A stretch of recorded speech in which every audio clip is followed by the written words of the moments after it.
मुंबई उच्च न्यायालयाने राज्य सरकारच्या एकरकमी FRP संदर्भातील निर्णयावर ताशेरे ओढले आहेत। केंद्र सरकारलाच कायद्यात बदल करण्याचा अधिकार असताना राज्य सरकारने केलेला बदल चुकीचा असल्याचं न्यायालयाने स्पष्ट केले।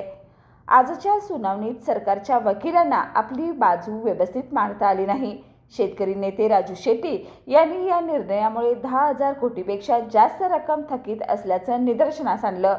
राज्य सरकारने मुदत मागून वेळकाढूपणा करण्याचा प्रयत्न केला, मात्र न्यायालयाने त्यांना फक्त 1 तासाची संधी दिली। अखेर राज्य सरकार आपली बाजू मांडू न शकल्याने उद्या सकाळी अंतिम निकाल जाहीर होणार आहे। शेतकऱ्यांसाठी हा निर्णय अत्यंत महत्त्वाचा ठरणार आहे।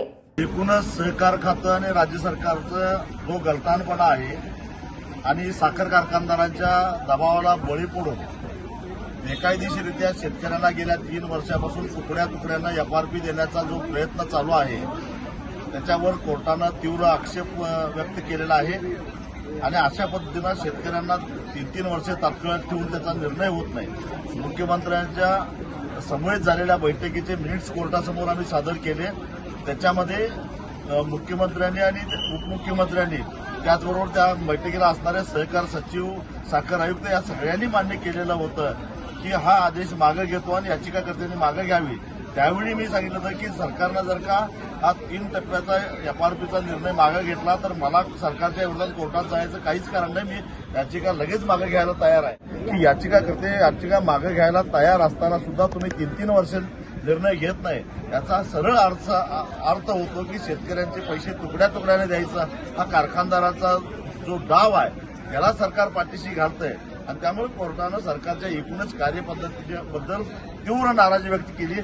सरकार खरं तर अजून म्हणणं मांडायला वेळ मागत होतं, परंतु कोर्टानं नकार दिलेला आहे आणि उद्या सकाळी 11 वाजता निकाल लागणार आहे।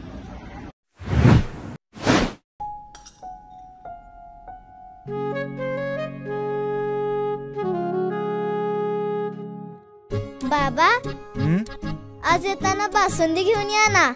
अगं, कालच आपण आईचा वाढदिवस होता म्हणून आणली होती ना।